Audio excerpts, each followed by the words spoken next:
Good morning, everybody. Coffee with Karen. Click. How's it going? So, we have a lovely topic to talk about today. It's going to be amazing. Of course, this is what's on my mind. I find it very like the whole idea of soul contracts and when we decide to pass over or, you know, unalive or stop having this human experience. I find it very fascinating when you think about it from a soul contract perspective. But before I start, I wanted to just clarify because I think I might have left some folks thinking that little Lucy, my cat, who's been sick, she's been constipated. But so just a couple things about her. So she's 18. She has been constipated for about 4 years. So I have been giving her in her food. She gets like an eighth of a teaspoon normally of Mucilex or Mucinex, whatever it is. It's um not Mucinex. That's cold medicine, isn't it? You know what I mean? Like, anyway, some fiber. Okay. So she also has thyroid disease. So she's had it for 4 years. We've actually maintained it for 4 years, which is amazing. Cats usually don't live longer than 4 years with thyroid disease. And we just had her blood work done, and her blood work is for the thyroid, we've been maintaining it still. So it's amazing.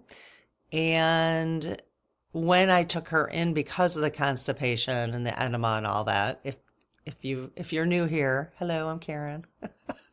Kind of a weird introduction to the channel, but so she had an enema last Thursday. So today's Wednesday, so almost a week ago. And I took her to the regular vet after we had her at the emergency vet, and they gave her a full body x-ray just so I could see what was going on, and did a little bit more blood work, a different blood work panel.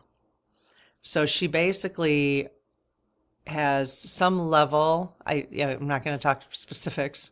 I mean, I could find it if somebody wanted to know, but she has some level that suggests congestive heart failure. So it's like the level is 1,000, and after it's supposed to be below 100. So whatever that blood level was, and over 270 suggests congestive heart failure. Okay. Plus, she also has a very small liver, which showed on the x-ray, and apparently that's an indication of liver disease. So liver disease can also, so we don't know like what's causing what, right? What's causing the constipation at this point. So it may just be, I think it's bigger. So because I've experienced constipation with her. So anyways, so there's a lot more going on with her because I think I left people thinking that that we're considering end of life for her just because she's constipated. So I want to just clarify that. I'm not sure if I left people thinking that, but that might have been the case. So I apologize for that. But I find it really interesting. One of the things I wanted to talk about is one of the things that is end of life and the soul contract and what I've learned from spiritual leaders throughout the years. And nobody really, I mean, I guess, it's like nobody really knows 100%, because even if you listen to if you listen to multiple people who have had near-death experiences and they come back with a message, right? Or they come back having been exposed to whatever they've been exposed to, that to them looks like heaven or what life is like on the other side, that sort of thing. And if you notice that, in fact, I just was at the thrift store last night. It's like I like to go once a week. We've got quite a few of them around here. And I got a couple of books actually on near-death experiences. They're in the car, otherwise I would show them to you, maybe tomorrow. But if you've read a lot about it, or even listened to mediums who talk about like the experiences on the other side, you'll hear different philosophies, or you'll hear different experiences that people had. So, and I think that's fine. I don't think there is one way. You know what I mean? Like, I think it's fine that people come back or get different messages about the way things are, because what that does for me is then you get to tease out, well, what feels right to you, of the things you've learned in the spiritual books that you've read or from the Bible. If stuff in the Bible feels right to you, then maybe it's right,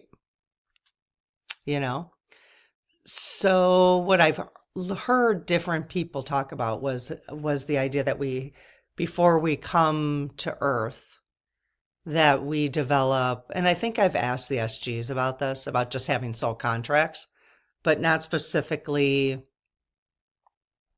not a whole bunch of questions about it. So if you have questions about soul contracts, feel free to put them in the comments here, and then I can do a separate. I know my sister has been collecting questions actually. So actually I've got maybe 10 questions, 12 questions on soul contract. So once I get a few more, looks like I've got about 15 now for spirit guide, so that's cool. So as people ask questions, she puts them, my sister and my nephew, put them on an awesome spreadsheet for me. And then when we get enough, then I'll do a full video. So anyways, so if you have soul contract questions, let me know, or spirit guides or whatever kind of questions. So the idea that soul contracts, like I said, you plan them prior. This is what I've understood from people I've read and what feels right to me, right? So that's the key, is if I'm going to share something right now and it doesn't feel right to you, then maybe it's not right, And that's why, nothing is black and white, just nothing is black and white, which is why I push back so hard when people generalize, and I'm not saying I don't, because, there'll be days where I'm feeling like things are black and white, and I'm sure you do too. Like, it's like, nope, this is very, like what's black and white right now. And I just saw somebody leave a comment in the channel that that their peace is non-negotiable. I love that. My peace is non-negotiable. And if you live by that, then it would be a really good barometer as to what kind of experiences, that you're going to accept in your life, what kind of people you're going to accept around you, what kind of arguments you're going to get involved in within your family dynamic, the people you live with. My peace is non-negotiable. So anyways, that could be like a black and white thing, at least for today, right? So maybe there are some black and whites, maybe on how you expect to be treated, that type of thing. But when it comes to like other stuff, I don't know. That's just kind of how I feel, is there's just so much gray. But the soul contract stuff, basically what I've learned and what feels right to me is that we have this plan before we come. We plan it out with our spirit guides, maybe other people, maybe other souls, spirits, I'm not sure. And that there are things we want to accomplish while we're here. There are experiences we want to have. There are, our higher selves want to experience different things so we can evolve more. And by evolving, they get an understanding about something that they didn't have, their higher self didn't have before. And so a part of that, my understanding, is that there are exit points, basically, which is the topic of this discussion this morning. Such a great Coffee with Karen discussion. But, it is reality, right? And we all have to deal with it. We all have to deal with end-of-life decisions. And sometimes not decisions, just instant. Something gets taken away. Which is really what I want to talk about because I find it so fascinating. So apparently we have these exit points. Like I've heard somebody say there's, that in what they've understood from their mediumship is that there's like 4 exit points that you can choose. Like your higher self chooses them. And you can decide maybe as a human being too. I don't know, your free will, your spirit. I'm not sure about that. Like which exit point you're going to take, Which actually, to be honest, has helped me now that I'm 55. And when I turned 50, now I've always been really interested in health. But when I turned 50, I got a little, mostly because I went through menopause and I was having huge amounts of anxiety because of menopause. So I went plant-based. I went for a year. I was plant-based, no sugar, no oil, no dairy for a year. It's like I ate fruit and vegetables and grains. That was pretty much it. I was in good shape. But to me, it was quite, lifestyle-wise, was quite unsustainable. And it didn't take away my menopausal symptoms at all, which is amazing. I thought, that's why I did it.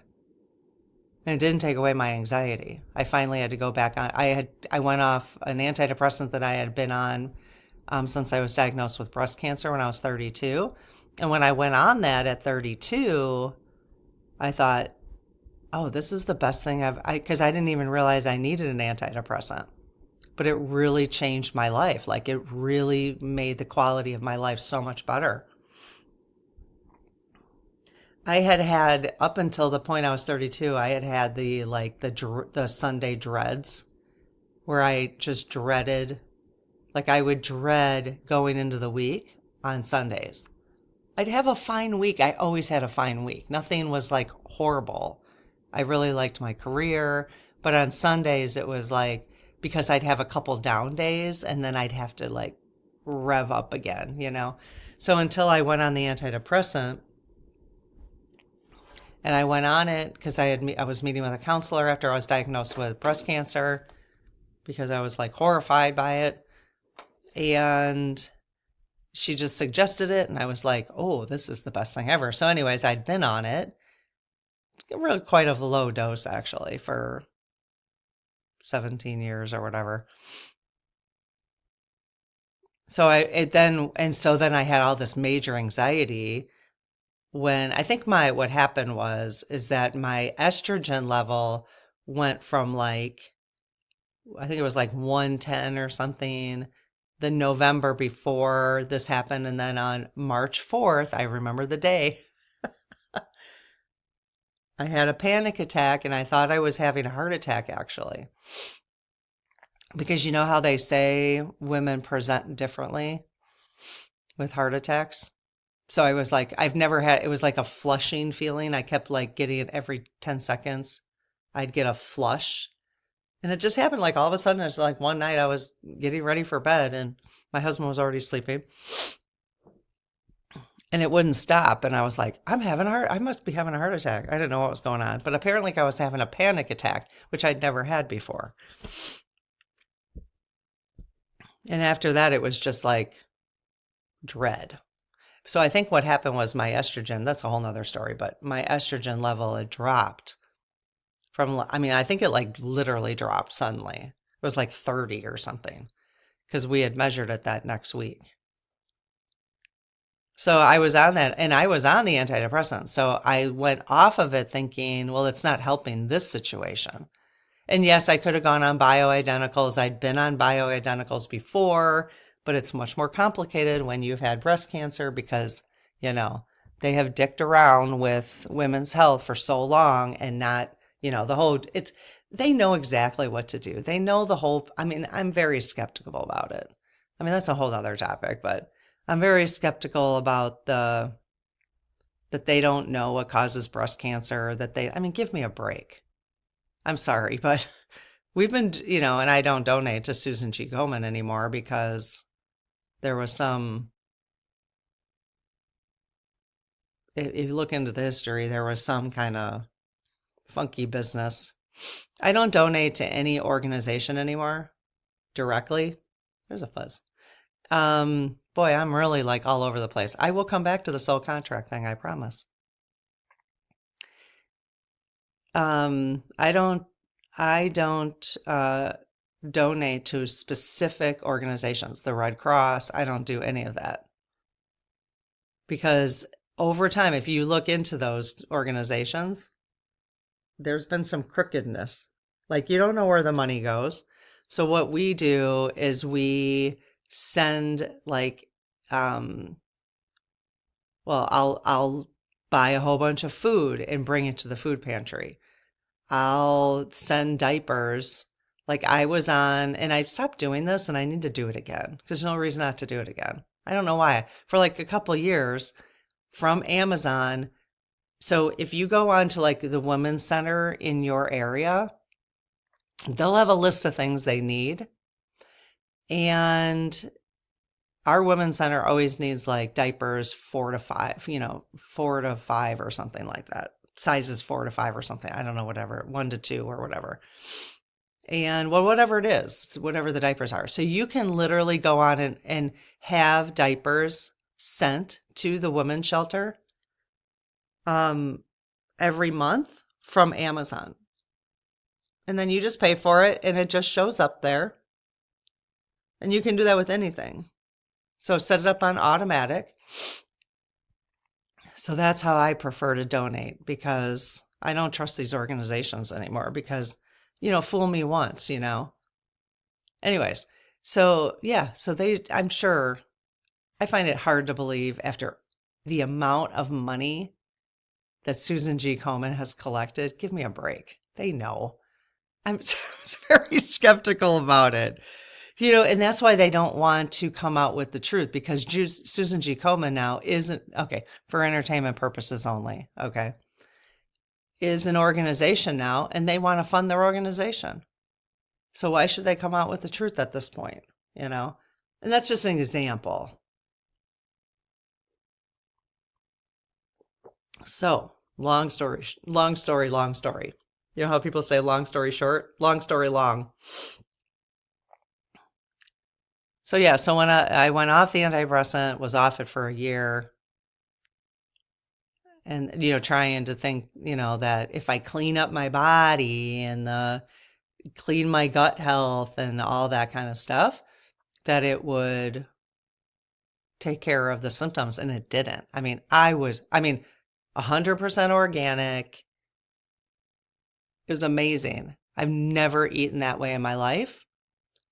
I was super thin, like thin in terms of like healthy thin. I was going to the gym. And so I'd never been healthier in my life,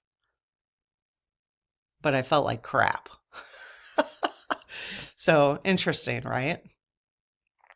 So I went back on the antidepressant, and this time they put me on an antidepressant that actually helps with hot flashes because I was having hot flashes every 2 hours for a year. Actually longer, like 5 years. It's been like 5 years. So not as frequent anymore. But that there are some antidepressants that actually help with hot flashes, believe it or not. So I can thank my sister my husband and my sister, because my husband was like, I'm very respectful during that time. I was trying to, um, I guess I should just do a whole video on menopause, but very respectful on like letting me try to heal that way, thinking I could heal that way. I probably cried every other day for a year because I had so much anxiety from my imbalance of hormones and whatever. And he would just listen to me. I'd be like, I gotta cry again. Now, this was during COVID as well. So, and his job was interrupted. So he was home a lot more, which was very helpful. So after a year between him and so he was like, I really think this is not working. He waited a whole year, which was so gracious. And then I talked to my sister, one of my sisters, and she was like, there's nothing wrong with doing both. And I'm like, okay, yeah, you're right. There's nothing wrong with doing both. And I eventually fell off that whole wagon of like the strict, I kind of wish I didn't because I was really in it. Like I was, like I was in it. It was non-negotiable, the strict plant-based eating, and I was in the flow in it. But you couldn't go out to eat. There's just no way you could go out to eat on that diet. So, anyways, I do prefer a more balanced life, even though it's not the healthiest. So, long story long, so that was 50, right? So now I'm 55. And I just recently decided to stop obsessing about my health. I think it's because when I started this channel, I mean, it's so recently, like 6 weeks ago. And over the last 6 weeks, it's not that I don't care about my health. I exercising, eating as healthy as possible, but I'm also enjoying things and not worrying about it. Because here's the thing, like if we have exit points for our soul contract, like, I mean, you don't really have to obsess about it? Excuse me. I don't know if you can hear my belching. I know some people can. Oh my goodness. It's more just gurgling. Yeah, so if we have these exit points and we don't control them, then what's the point? Except you want to feel good here while you're here, right? So if your exit point is until you're 100, like if it's for me, it's 100 and I'm 55, like I better do things to take care of my body so I feel good, right? Until I'm 100. So it's that balance. But I was more like, I went through a period of just like getting a little obsessed with disease or whatever. Oh, about the end of life. So not, I don't know if anybody else has kind of gone through some of these things, I'm sure most people do, but I don't want to make the assumption. I mean, I know a lot of people do just because of conversations I've had with friends my age, you know. But it has allowed me to relax a little bit, just remembering about the bigger picture, you know. And there was a really good quote, actually. I gotta see if I can find it on my phone. Um, it just had to do with, I don't think it'll take me long. It has to do with leaving Earth, like not trying to be perfect when your time is up, you know, like physically perfect. Like you should be, here it is. I love this. So by Hunter S. Thompson, life should not be a journey to the grave with the intention of arriving safely in a pretty and well preserved body, but rather to skid in broadside in a cloud of smoke, thoroughly used up, totally worn out, and loudly proclaiming, "Wow, what a ride." I love that. I love that. I just took a picture of that. If you want to take a picture of it, Can you see it? So you can pause and take a picture of that if you want. I don't know. I don't know where I saw it, but I thought anytime I see something, I take pictures of it. So I love that. And, wildly exclaim. I just closed it, so now I can't remember what it said. And loudly proclaiming, wow, what a ride. Because you slid in broadside. I think that, oh, you skid in broadside. I think that's so funny. In a cloud of smoke, thoroughly used up, totally worn out. I think that's great. Yeah, that's the hope, right? Maybe. I don't know. So, with all that said, it does kind of bring me back. Like, it's what I find fascinating, which is really what I want to talk about today. What I find fascinating is how, if you look at people you've known and animals you've known, like, look at their exit points. I find that very fascinating. Like people, like exit points. So I had a high school friend who, I never really kept, except for on Facebook, kept up with anybody from high school. Like I just moved, I went to college 5 hours away. I didn't hang out with high school people after that. So, and I never really went home and lived in my hometown.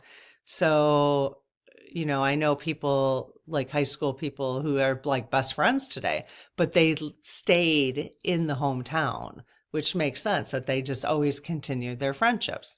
Where I had made other friendships wherever I'd gone, and after college, I moved to a different college. Uh-oh. She just started sneezing. I think she was sneezing. Sneezing for cats is not a good thing. She started sneezing last night. So that's another thing. Now I gotta consult with the vet about, I think. So I think that's what she was just doing. Either that or throwing up, but mostly probably sneezing. Um, yeah, so I had this friend from high school, from a huge family. I mean, she was probably from like, she probably had like, I think she was one of 8, so wasn't huge. But well, she passed away, but so that was, that's where I'm going with this. But after she passed away, they had like a list of how many kids. Like I think she ended up with 7 kids, very Catholic family. All of her 8 kids, all of her 7 siblings had like 8 kids. I mean, it was like huge family. But she was like the kindest, sweetest, most gentle person. And she married her high school sweetheart, who I had dated prior. And I can remember feeling a little envious of them because she was so cute and he was pretty hot. And, just slightly envious, just because her soul. I mean, she just was such a gentle soul. And I've always kind of seen, I've always felt a little rough around the edges. She was not rough. She was like very clear about stuff her whole life. At least it seemed that way. She was very clear about who she was. I think that's what I mean. Like, she was very confident, but in a very subtle, soft way. I was never confident. Like, I never felt confident. That's why I feel like I was rough around the edges. So I just really, you know, admired her for that. Just, not in a weird, obsessive way, but just, a subtle admiration for someone who just was very comfortable in her skin. Well, anyway, so she was with 2 of her kids. She was picking her kids up from school, an 8-year-old and I think a 14-year-old. and was hit by, trigger alert right here if you don't want to hear this, but so anyway, she got in a car accident. But the story is a little weird because the person who hit her, like, deliberately hit her, like it was a head-on collision. And what's really weird, this was in Texas. You can actually look this up. Although I've never been able to find like the follow-up story to it, which is unfortunate. And I don't know I don't know. I know her husband, but I haven't talked to him for 40 years. So I'm not going to, no, 30 years, 35 years. So, that would be weird to contact him. But yeah, so she was hit. Actually, what day is it today? I think it was like 2 years yesterday. It was right after Thanksgiving.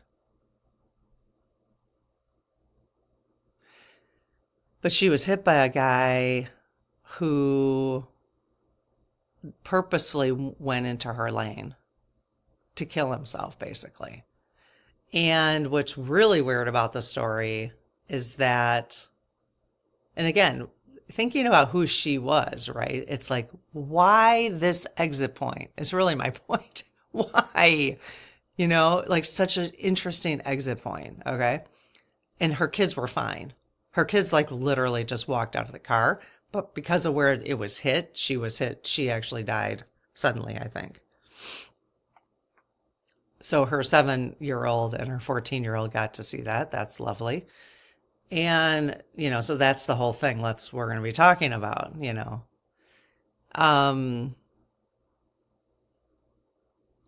The weird thing about that story is that the guy who hit her was dating a woman, or maybe married to a woman. I don't know. But she was found dead, unalived. I think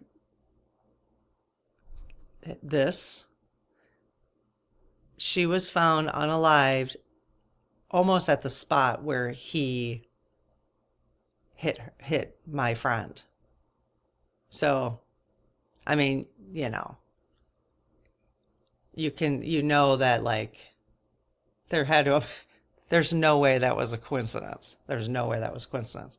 So she just happened to be the car that got in the way, she just happened to be like, her soul's like, okay, this is my exit point. This is my point of the story. It's like, why? That is the weird. I mean, why is that her exit point?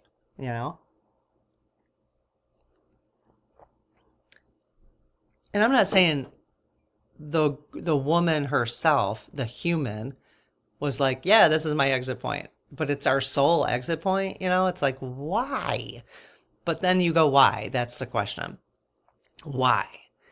And that's the bigger question for us to explore. What was it about that experience that those children, their souls chose to experience? Like, why that experience? What is it 2 years later that they have learned or are still suffering with? I don't know. I mean, I can only look at my own life and, dissect that kind of stuff. But that's the kind of thing that I think is interesting, because if this whole soul contract thing is true, and we agree to give each other experiences too within our soul contracts, the people we interact with. So the person who took her out, basically, who hit her, they probably had a soul contract to do that. Like, you will end up doing this, and, the people around you will learn this, and the people around me will learn this. So it's like this huge web, if you think about it, if that whole thing is true, which is fascinating, So, and then you have people who live very long. So my mother-in-law is incredibly resilient. Her body is incredibly resilient. I've never seen anything like it. I mean, she was diagnosed with dementia like 6 years ago, maybe. It was right before COVID, I think. So 6 years ago? Not right before, but I think somewhere around there. And at some point, she had decided not to continue taking her diabetic medication because she's like, well, I'm not going to keep taking this when I have dementia, so then I don't have to live with the dementia so long. And the doctor, if I understand the story correctly, the doctor said, well, if you don't take this, your body's not going to be able to deal with that for too long. Okay. And it's like 6 years later, I mean, it's incredibly resilient, but there's more going on here. There's way more. And, when people say she's a fighter, and I'm not talking about her specifically, but anyone who says they're a fighter and they're so strong. And I don't really, that comment doesn't do much for me, because what is that to say that other people aren't?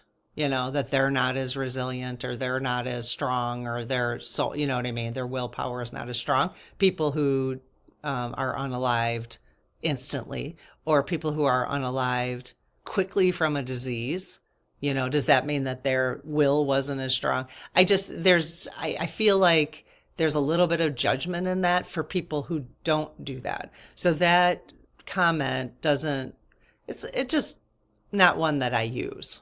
It's not off-putting to me. It's just one that I don't use. So because if we go to the spiritual aspect, it's like, what is it that so she's sticking around here for spiritual reasons, because, it's like, well, it's just fascinating to think about, what are the spiritual reasons? What is it for each person who's interacting with her what experience is she providing them, by choosing by her soul choosing to be this resilient physically,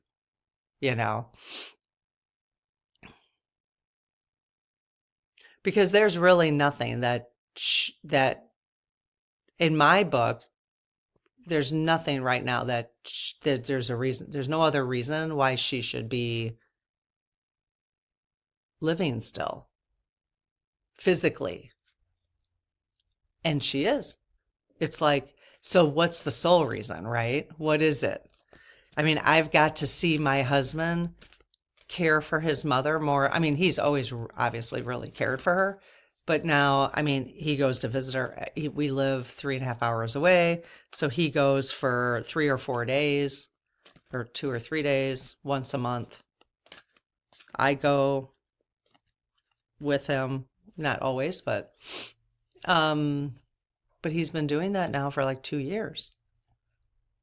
She's been on hospice for like a year and a half or something. So I've got to see him have that experience and be that person. Watch him care about somebody like that, And I've had some struggles with it myself, just, challenges. So we all, so it's so interesting to me. So my mom passed much more quickly. And that in itself brought other experiences. So that brings me to Lucy, because I know it's hard for people. There are people who don't put their animals, their animals to sleep. And so like we'll say on comments, which is totally fine. I get it. Like, please don't put her to sleep, But that's what works for that person, right? And it's like, well, what's our experience? Because that's an experience that person's soul wants to have, is bringing their animal all the way to the death experience. But that's not something my soul wants to have, because the challenge for me, well, first of all, I mean, I have to say with animals, now, I think vets are very good, but end of life, my experience with vets with end of life, it's not consistent. There is not consistent end of life like there are with humans. So because euthanasia is not an option, I think it is in Oregon though, isn't it? Because euthanasia is not an option, we've had to get really good at end of life care. I think that's it.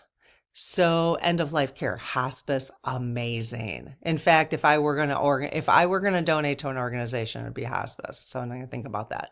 Palliative care. My mom had palliative care, which allowed all of us, her family, to say more drugs, more drugs, more drugs without any legal limits.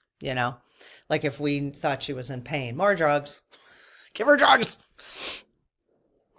So,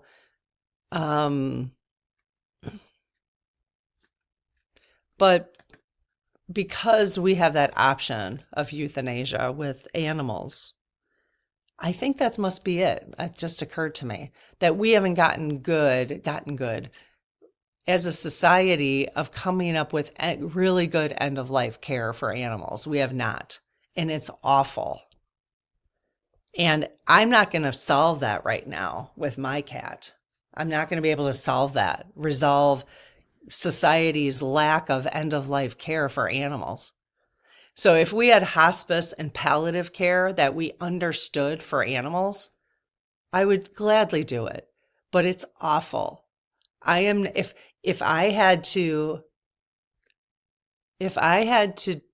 my mom had to go through what I have to go through, if we had to go through with my mom when she was passing, what I have to go through with, now this is my second old age animal where something didn't happen suddenly with them, because I've had two others that we put down but they had like a sudden health thing that just had to be.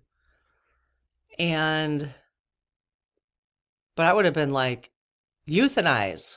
I would have been like, if the way that we treat animals at the end of life care, the vets are not good at it. At least the ones I interact with. And it's not their fault. It's just society-wise, it's awful. There are no good solutions here. And then they, I mean, it's ridiculous. Even trying to figure out the best way to care. It's like mind-boggling.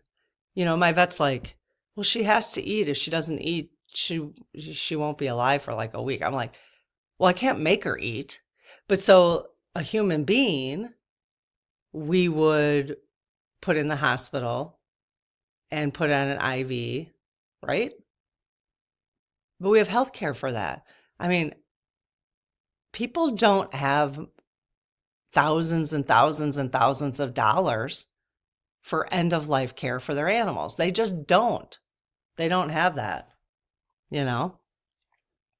I mean, so we took her in for an enema and an anal gland. Sorry, somebody had mentioned that they were eating lentil soup for breakfast. Well, the last time I talked about the anal gland extractions and they were eating it, they're like, yes, thank you. I was just having my lentil soup for breakfast. Oh gosh. Wouldn't that be ironic if they were eating right now?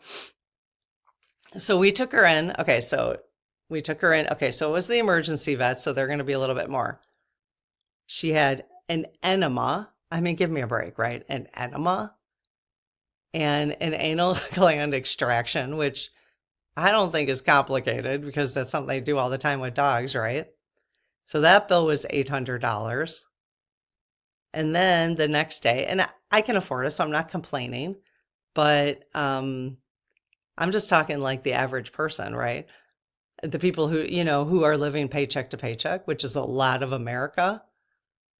And I don't know the rest of the world, but a lot of Americans. And then the next day I take her to the regular vet and she has that body x-ray, an exam, because now she has to have an exam by her because now she's a different vet. So now I pay for another exam, just a regular body exam.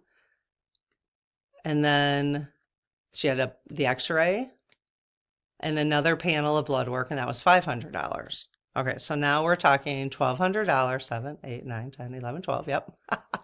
$1,200. And honestly, I have really no good solutions. All I know is that she's sicker than I thought. Okay, actually, the emergency vet, I did do a blood panel, so I did do a blood panel there. So, and now we're just like, I want to say dicking around again. I don't know. Is that an appropriate term? I'm sure it grosses people out. It's kind of a thing I grew up with, though. And now we're dicking around with her food. I literally went to the pet store last night and bought like 10 different foods to see if she would eat any of them. And I put 4 of them out, one at a time, and she just smelled it and walked away. Now, in what I understand, my vet did tell me that cats with liver failure can be disgusted by food. So, am I dealing with liver failure now? I don't know. But am I going to spend $20,000 investigating when she's 18 years old? Because that's the only way you can give end of life care to an animal. Well, okay, so I might be wrong. People probably have other experiences. But, and that giving animals pain meds is another ridiculous thing. I gave her some pain meds the other night. I gave her some, because I had some left over from my other cat. So my vet said I could give it to her. And it's an opioid, which we gave to my one cat before he died. Oh my gosh. They gave him so much. He literally was, I think I told you this the other day, was like crawling on the floor, like dragging himself. He was so drugged. And then I called the emergency vet. I'm like, this cat cannot even pick himself off the ground. And I'm like, he is so drugged. And they're like, oh yeah, some cats, it just depends on their bodies. And I'm like, oh my God, are you kidding me? Are you kidding me? And I know humans are like that too, but humans can talk to you. Humans can tell you how they're feeling. Oh my gosh. So anyways, I give Lucy some of this medication, very small amount, like very small, because I knew better. And it tastes awful. So that I know. They try to cover it with some stuff, but the vet warned me that this one tastes awful. Well, within 2 minutes, she threw up. And she's supposed to be eating. So she threw up any food that she had already eaten. So you see what I mean? Like it's not, I'd rather care for a human at end of life, to be honest, because we know how to care for humans at end of life, at least in the US. So that's my story and I'm sticking to it. It's hard. And so that's like the soul contract of like my last 2 pets, right? Is to give me this experience, right? And I'm clearer now because I just went through this 6 months ago. I'm clearer now than I was then. My tolerance for how much I'm going to, not for me, but for the animal, how much I'm going to let them, how much I'm going to allow them to go through, you know, is smaller. The amount of stuff I'm going to allow her to go through compared to what I did with my last one is less. It just is. Because in hindsight, he went through a lot for me to care for his end of life. And it was not pretty. It was not. He suffered for it. He suffered. And I don't want her to suffer like that. So anyways, so soul contracts, kind of interesting, right? It's kind of interesting. What do you think about soul contracts and the purpose of them and what you learn and the people who unalive suddenly versus long term? And there's all different lessons around it all, isn't there? Lessons in evolving and learning and experiences, not even lessons, but just experiences around it all. It's fascinating. So that's why I think for myself, I don't feel like, the more I think about this and the more I get into the spirituality of stuff, I feel quite calm, actually, for myself. It's like, okay, well, whatever my soul decided is going to be the end point, and the way it's going to be is for the better of, it's for the higher good, So it's kind of cool. I don't know, but what do you think? So I'm going to do a card reading for you today from this new deck I have. This is the first time I'm using it. Unfortunately, it's a little shiny, but so Wisdom of the Oracle. It is from Colette Baron Reed, she's one of my faves. I just did an angel message for you yesterday. So let's see. Let's use this new deck. I've got it all energized to my energy. So I close my aura to all but my higher self, the God consciousness, my guides and guardians, and ask Archangel Michael to please protect this channel so it's only of the light. Amen. Hey guys, can you can you please ask the spirit guides of anyone who is watching this video now and in the future for the message that you want them to have the day that they're watching this? What message, and a message for myself as well, what message do you want us to have the day that we're watching this video? What message would be the most helpful?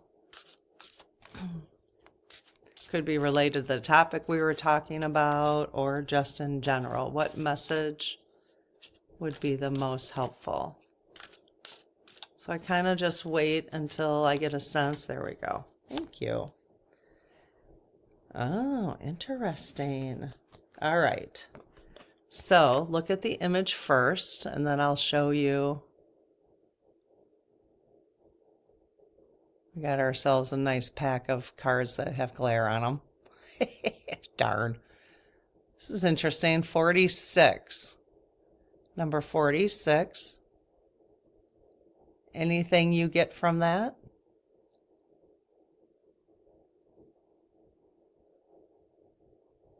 Anything? If you're into keeping a journal, when I do angel card readings, or when you do them yourself, you could do that. Like write down, right now, what do you see in that image? You could write that down in a journal and then write down the word that it's going to show right now and what it means to you. Regeneration. It'll be interesting to see if this is how this might be connected to the conversation. Regeneration. So what does that mean to you, even before I read the guidebook here? So that you could write that in a journal, and then when I read the guidebook, what words, write down a couple words that, as I'm reading it, what sticks out to you. Or before that, do a little journaling right now. You could pause the video. Do a little journaling on regeneration. Like, why did you just get this card? Why did you just get that? And if you wouldn't mind, put it in the comments. Like, why do you think you got this message today? Regeneration. And then, so you can pause and then come back, come back, and then hear the guidebook and then what I'm going to read in the guidebook. And then if there's anything ahas you get from that, you can write that in your journal too. I was thinking about developing a journal for this at some point, just because I keep suggesting it and I think, oh, that would be fun. Okay, so I had to bend the book because it's so freaking new. All right, so I'm going to hold it back here a little bit because of the glare, or to the side. All right, regeneration, rebirth, second chances, new opportunities. It's so interesting with what I was talking about. So rebirth, second chances, new opportunities. Okay, so it goes the oracle's message. Okay, so I'm going to read all of these. It's kind of long. So this is what you're going to get. We have the overall oracle's message. Okay. Then we have a relationship message. So if let's just say you saw this card and you saw it as relationship somehow, okay? Or you saw it as one of your relationships, okay? So there's a relationship message, there's a prosperity message, and there's a protection message. So I'm going to read all three of those. So this is a very cool deck because every card you get the general oracle message, the relationship, prosperity, and protection. So that's pretty extensive. So, okay. I better take a drink of water real quick. All right. The oracle's message. Second chances are available to you now. Whatever opportunities you thought were dead are now revived. Oh, if I think of the election, that would be nice. In a more authentic, stronger form, whatever you may have perceived as a failure or loss is now being replaced by something better and more powerful growing in its place. This rebirth is assured. Step into your new life. Destiny is being fulfilled in wondrous ways. My arm's getting tired. Well, that's weird, right? It's because it's morning, I guess. All right. Relationship message. The world is based on connections and relationships. No matter what loss has occurred in the past or even now, death and endings are only illusions. It's interesting, considering the topic. There is life after death, love after loss, and in this moment, you are radiating the regenerative life force energy that makes you irresistible to love in all forms. Now is the time when you will see evidence of this new emergence. Can you feel it? Love is rising up to greet you. I love that. The prosperity message. What happens when it appears you've failed at something? Do you see the beauty in this lesson? The understanding that arises from difficulties is like a seed that lies dormant for a time. Then once it germinates in your subconscious, it pushes through into your awareness.